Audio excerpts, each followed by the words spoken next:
There are nearly 6 billion mobile phones connected in the world today, and billions more that have been thrown away. More phones, in fact, than there are people on the planet. And there's gold inside every one. Gold today has a surprisingly wide range of uses, from medicine to nanotechnology.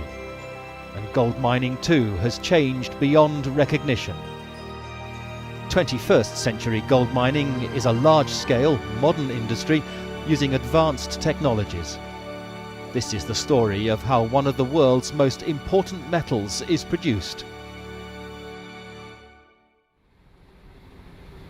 Tight security surrounds the regular helicopter flight to this mine in South Africa. It's one of the most valuable delivery jobs in the world. Its cargo starts here, deep below the landing pad. Some of the tunnels are up to 5 kilometers deep. Temperatures would rise to over 50 degrees Celsius if refrigerated air wasn't pumped in to cool the mine. The workforce in a modern gold mine is highly skilled. These are jobs that bring measurable social and economic benefits to both countries and communities. Where gold is found nearer the surface, open cast mines are dug instead, and the land carefully restored afterwards.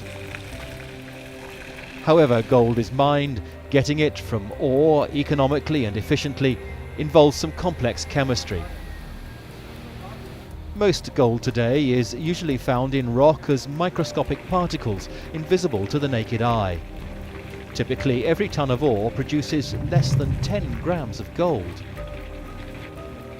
Extracting it begins with crushing and milling the ore. At this mine, that's done in these huge drums. The rock is crushed to a fine sand and mixed with water to form a slurry. It's pumped to huge tanks for the next stage, that's the heart of the gold extraction process. Small amounts of cyanide are carefully trickled into the tank to form a very dilute solution.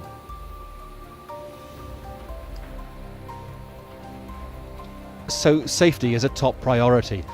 Modern large-scale mines operate to strict rules that cover health and environmental impacts, including the responsible use of cyanide. Inside the tank, the solution leaches the gold from the ore. Cyanide, Cn in the equation, is one of the very few chemicals that will dissolve gold. Then small chips of carbon are added. They trap the gold from the solution, separating it from other impurities. The carbon granules used in this mine are made from waste coconut shells, part of the growing move to make gold production as sustainable as possible. The carbon is recycled after the gold has been redissolved in solution again in a process called elution. This gold solution is then treated by electrolysis. An electric current causes the gold to be deposited on the negative electrode, the cathode. If that wet cathode material was put in the smelter, it would explode, so it's pressed and dried. Finally, the dried gold cake goes into the furnace to be smelted into the pure metal.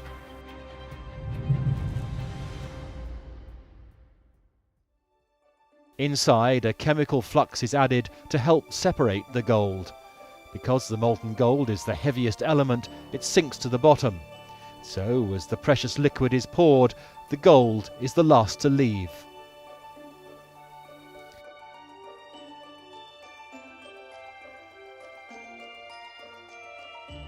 That means that only the top ingots are gold, the rest is slag.